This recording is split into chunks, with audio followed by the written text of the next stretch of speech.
the vocal music of the Romantic period. So for the past weeks, we already discussed the different composers from the Romantic period. So the Romantic period began in the early of the 19th century. So the movement of the Romantic period emphasized on the emotion, imagination, and individualism. So for the Romantic music, it is a term signifying an era of Western classical music that began in the late 18th or early 19th century. And it was related to Romanticism, the European artistic and literary movement that arose in the second half of the 18th century. And Romantic music was dominated by the Romantic period, which is in the Germany. So when we say Romantic movement, it was an artistic, literary, and intellectual movement. So again, Romantic period was originated during the second half of the 18th century, which is in Europe. So Romantic period it was partly revolt against social and political norms of the age of the Enlightenment. And it was strongly exemplified in the literature, music, visual arts, but its major impact is on the education, historiography, and natural history. So before some Romantic period, we have the Classical period. So for the Romantic period naman, our Romantic period we focus on the education, and we have the historiography. So before, during the Romantic period, ang music, kumbaga, the focus na, when they make music, it's all about love. So from the word romantic. So during that time, ang mga composers were originally mga romantic din na sila. And all of their music are based kumbaga on their experiences from their mga past love kumbaga nila or ang inspiration nila when they make their music kumbaga is their partners. So musical romanticism according to Kravin is described by the following characteristics. So first, a new attention given to national identity. A fascination with the past, particularly in the Middle Ages and legend of the medieval rivalry. So during our past lesson, we also discussed the medieval period. So during the medieval period, ang time wherein the music is focuses on the churches, kumbaga. Ang mga music nga, compose. A focus on the nocturnal, the ghostly, the frightful, and the terrifying, and a longing for the infinite. A new preoccupation with and surrender to the nature. Another characteristic is a turn towards the mystic, supernatural, both religious and merely spooky. And another characteristic is discontent with musical formulas and conventions, and emphasis on extreme subjectivism, fantastic seeing, and spiritual experiences.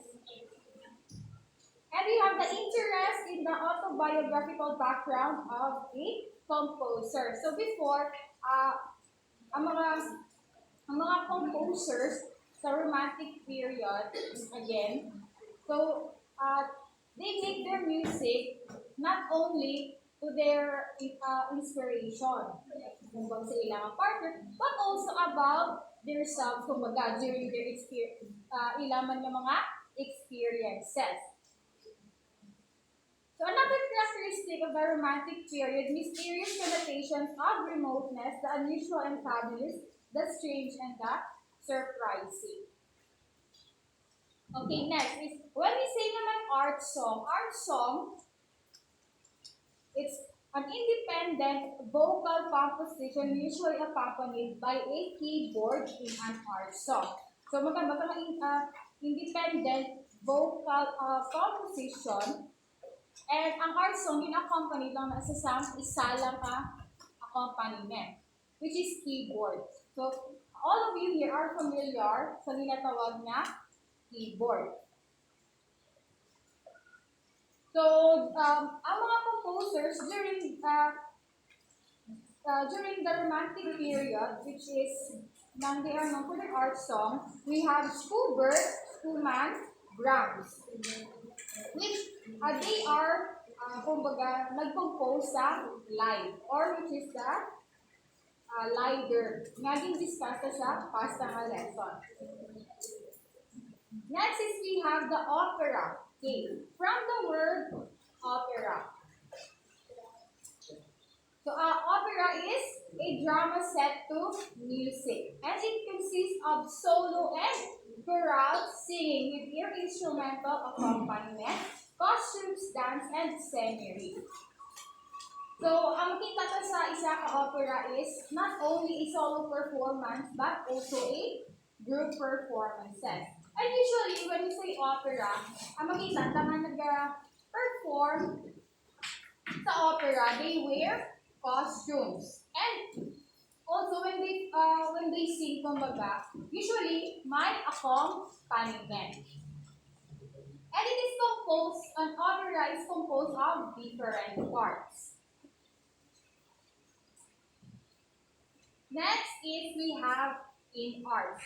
So for our lesson in arts, we have the Western classical plays and opera. So first we have the Greek theater. So under the Greek theater, we have the ancient theater terms. First is theatron. When you say theatron, it is a theater building. So ang sa tawag sa theater building, theatron. So when we say theater, a large open structure constructed on the slopes of a hill has three elements: the orchestra, the scene, and the audience. So if you are familiar with, kumbaga, sa arena ginatawag,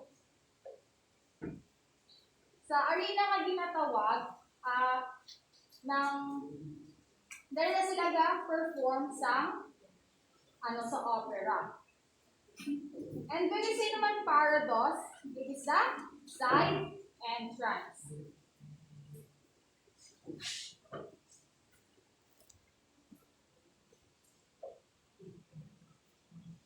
So we have under sa Greek theater, we have type of mask na gina-use sa Greek theater. So, first is, during last meeting, or the last time, we discussed some stories which is about sa kay Oedipus. I think like 2 sa week 2 natin yung lesson. So ang mask na gina-use sa Greek theater play, first is the Oedipus. Next is the Jocasta, the Antigone Smear, and the Crayon. Next is the Roman theater. So sa Roman theater, we have varied of art forms. So street theater, acrobatics, staging of comedies of photos, or highly elaborated tragedies of Seneca. Next is the medieval theater. So we have the characteristics of the medieval theater. So theater performances were not allowed during the medieval era. So sa medieval era, tungod sa strict kumbaga sa church, kumbaga sa simbahan, so during sa medieval naman niya, so ang mga theater performances hindi na allowed. But instead, ang mga performers nag-perform sila on market, public places, and festivals. Pero so sa theater, wala na sila yung ginapasugtan. Kaya ang allowed lang yan ang mag-perform is ang simbahan sa mga theater, kumbaga. Next is Renaissance theater. So the characteristics is public theaters were developed like the commedia, dell'arte, and the elaborate mask. And during sa Renaissance period, which is the Renaissance theater, so ang famous kumbaga may story is the William and Shakespeare, which is all of you are familiar. So di ba ang story ni sa William Shakespeare, which is the Romeo and Juliet, di ba? Tragic na sa nga love story. So ang story nga ina, di ba wala happy ending. So, amo na sa ang famous nga tragic love story. May sila ni William Shakespeare. And last is we have the Baroque theater. So, ang characteristics naman yung sa Baroque theater is we have marked by the use of technology in the current Broadway or commercial plays. Crew uses machines for special effects and scene changes with the use of ropes and pulleys. So, ang ilan naman na theater during sa Baroque period. So, medyo ni sila, medyo ng advanced na kumbaga. So, ang unlike sa mga before sa Renaissance, ilaya, kumbaga, ito ka-traditional. Sa Baroque naman yan, medyo advanced na ilang technology. Next is we have in PE. So for the PE, we have the outdoor recreational activities. Examples of outdoor recreational activities, we have the hiking and the orienteering. So first is we have the hiking. So for the hiking is going on an extended walk for the purpose of pleasure and exercise. Pleasure includes having close encounter with nature, enjoyable the beauty of the environment. So mga hiking, this is the amoy ko yung activity wherein nagasaka kamo sa mga mountains. So, usually, ang mga person or people na engage sa yung activity, they do this for relaxation. Kumbaga, because they are, kumbaga, very stressed and they want something new, kumbaga, himuon. And aside from that, ginagawa nila as a means of exercise ang hiking. So we have benefits that can claim in hiking. It offers cardiovascular fitness. So hiking is good for the heart. And again, it gives the feeling of relaxation after the very long, kumbaga nga pag-walk mo, and when you go, kumbaga kung ara ka na sa top ng mountain, and when you see the beautiful view, so sino man ka hindi relax. Pag-ara ka sa top ng mountain, and makita mong talog mo muna na. So, lalabot nga hangin-hangin and linong-linong pa. So, ma-relax ka din. It balances your daily life routine. And it is a good option for weight management activity.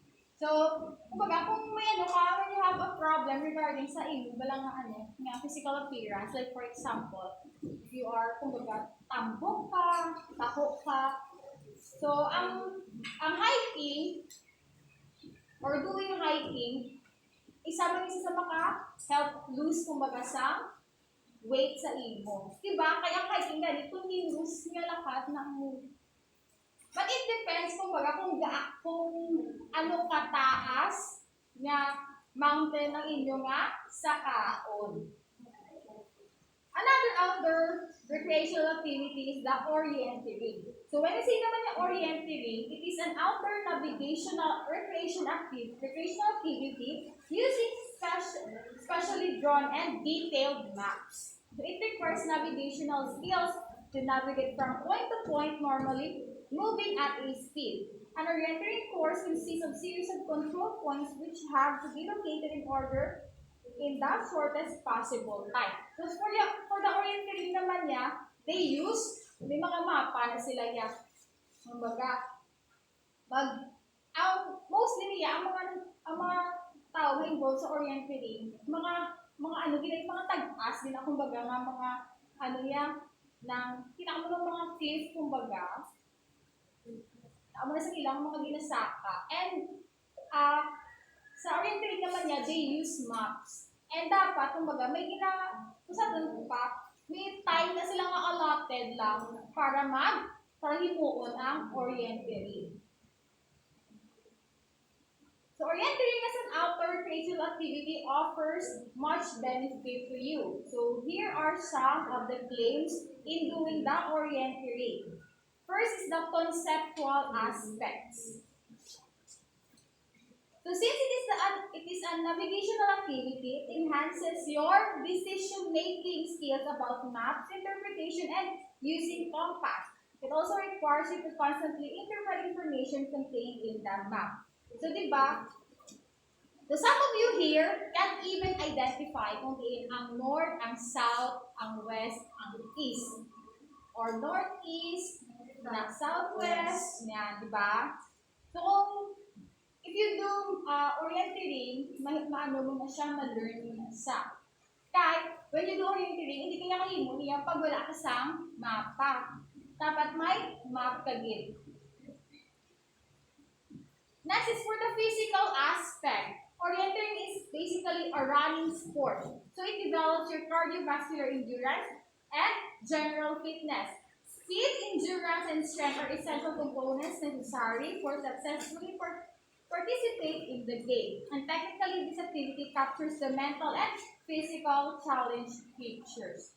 So for this one, when you do this recreational activity, dapat attentive ka. And hindi din pwede ang